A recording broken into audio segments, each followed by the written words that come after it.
नमस्कार।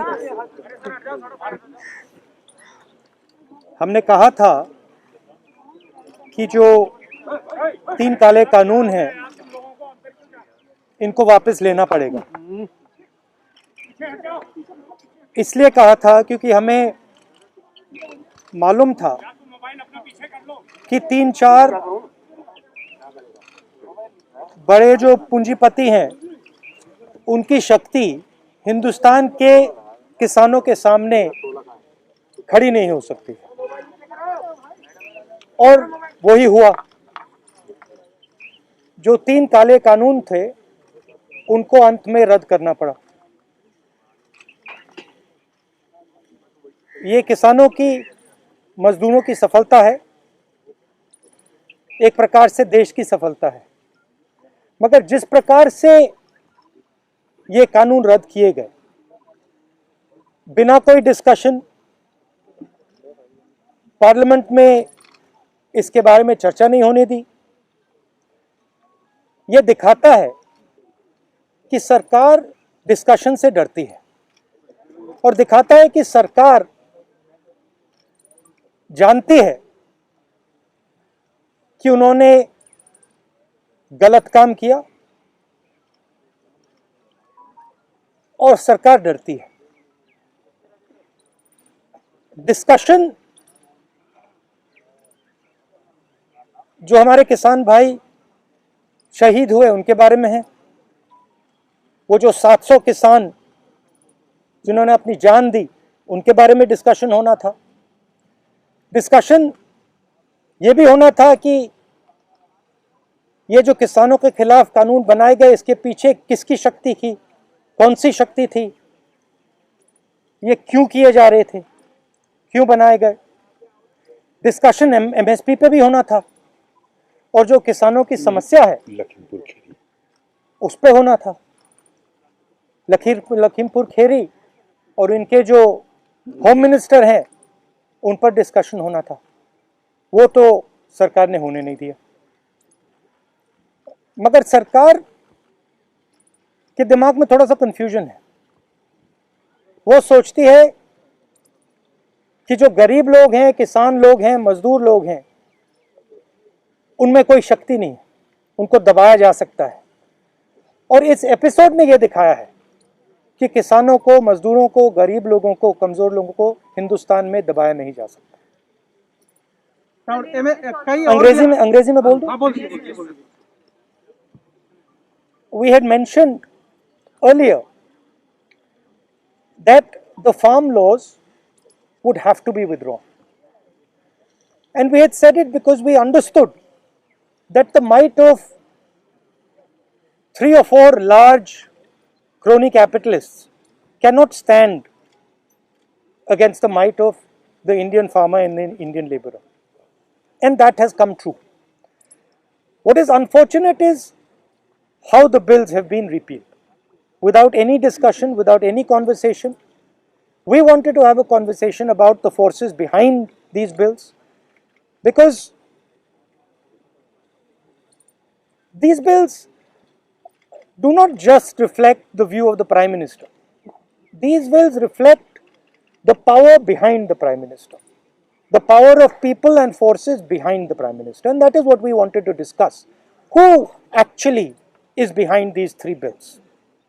What are the forces that are behind these 3 bills? We wanted to discuss MSP. We wanted to discuss Lakhimpur Kheri. We wanted to discuss the 700 farmers who died in this agitation. And unfortunately, that discussion has not been allowed. This is a reflection of the fact that the government is terrified of having this discussion. The government wants to hide. The government does not have the guts to stand up for its actions. And this is quite unfortunate. Sir, आप लोग इस पूरे आंदोलन में 2-3 मांग पहले भी थी आपकी। पहले जैसे कि एमएसपी की गारंटी मिले, दूसरी की जो गृह राज्य मंत्री हैं अजय मिश्रा टेनी, उनका इस्तीफा हो। क्या इस कानून को वापस लेने से अब आपकी ये मांग खत्म हो गई, या ये इस पर अभी आपका प्रदर्शन धरना या मांग? ये तो देखिए, ये जो 3 कानून थे, ये किसानों पर आक्रमण था, मजदूरों पर आक्रमण था। मगर किसानों और मजदूरों की जो डिफिकल्टीज हैं, मुश्किलें हैं, वो एमएसपी, कर्जा माफी, वो लंबी लाइन है, लंबी लिस्ट है, और वो अभी तक मतलब उनकी मांगे हैं और उनका हम समर्थन करते हैं। सर बीजेपी का ये कहना है सर कि जब प्रधानमंत्री ने राष्ट्र के नाम संबोधन में माफी मांग ली और अब जब तीनों कृषि कानून वापस हो गए लोकसभा और राज्यसभा में, तो डिस्कशन की जरूरत क्या है? तो फिर सांसद की क्या जरूरत है, उसको बंद कर देते हैं, बंद ही कर दो। फिर प्राइम मिनिस्टर को जो कहना है कह दें, जो कानून बनाने बना दें, तो इसका क्या मतलब है?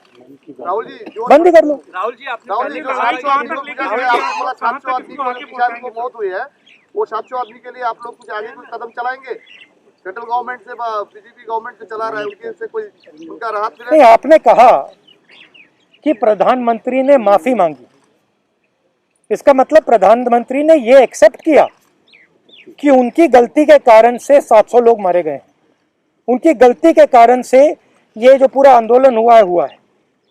तो फिर अगर उन्होंने गलती एक्सेप्ट कर ली है तो फिर कॉम्पनसेशन देना तो पड़ेगा। राहुल जी, आपने पहले कहा था कि तीनों कृषि कानून वापस लेने होंगे, सरकार ने अंतोगत्वा ये बिल वापस ले लिया। अब सवाल यह है,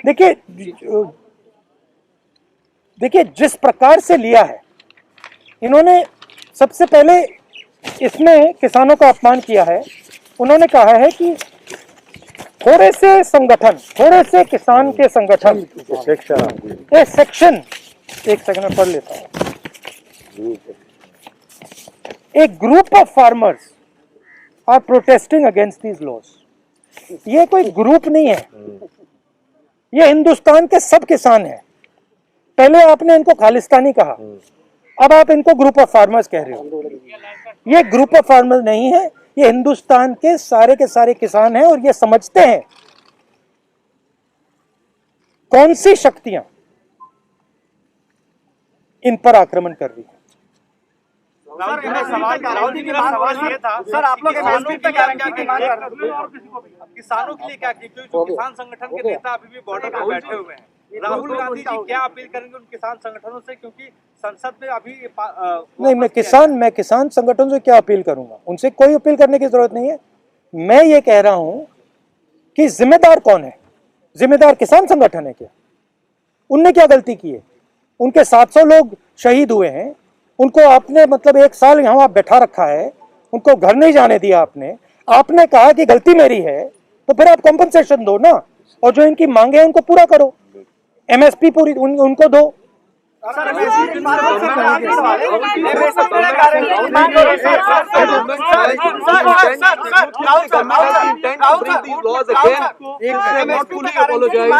भैया देखिए, रुकिए ना भैया, आपने पूछ लिया, अब बाकी लोग भी बैठे हैं यहाँ पे। सर, आपको their intent is not yet clear, you know, since they have not agreed to all the demands, and you think they will Look, bring this is them not again? this is not an isolated event. This is the thing to understand.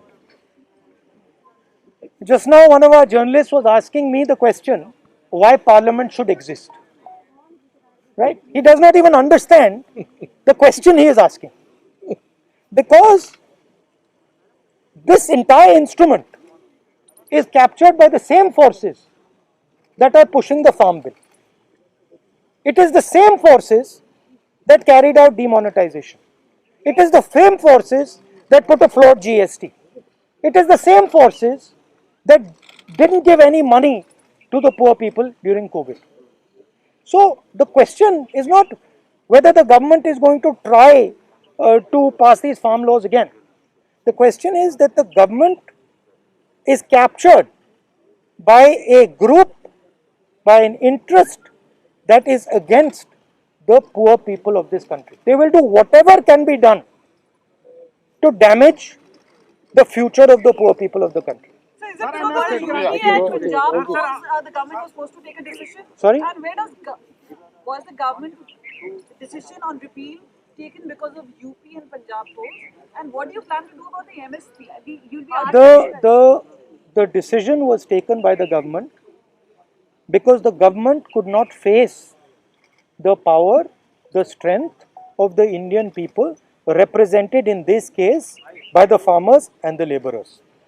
Of course, the idea that UP elections are near, that must have played something in their mind. Sir, what about Last question. Sir, what Do about you the still MSP? doubt What about the the MSP, intention sir? of the government? Because government is saying that they are fully in support of the farmers. That's why they are repealing the laws. Do you still doubt the intention So of the government? if they were fully in support of the farmers, what were they doing for the last 1 year? Why did it take 700 dead Kisans for them to repeal these laws? Why is the Prime Minister apologizing for what? If they've done nothing against the farmers, why is he apologizing? And on whose behalf is he apologizing? So the intention is bad. And as I mentioned just now, it is not, I mean, the Prime Minister is an instrument of these forces. The Prime Minister is the tool of these forces.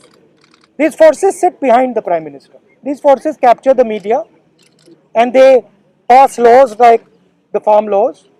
They do demonetization and they are inimical to the future of this country. Thank you very much. Sir,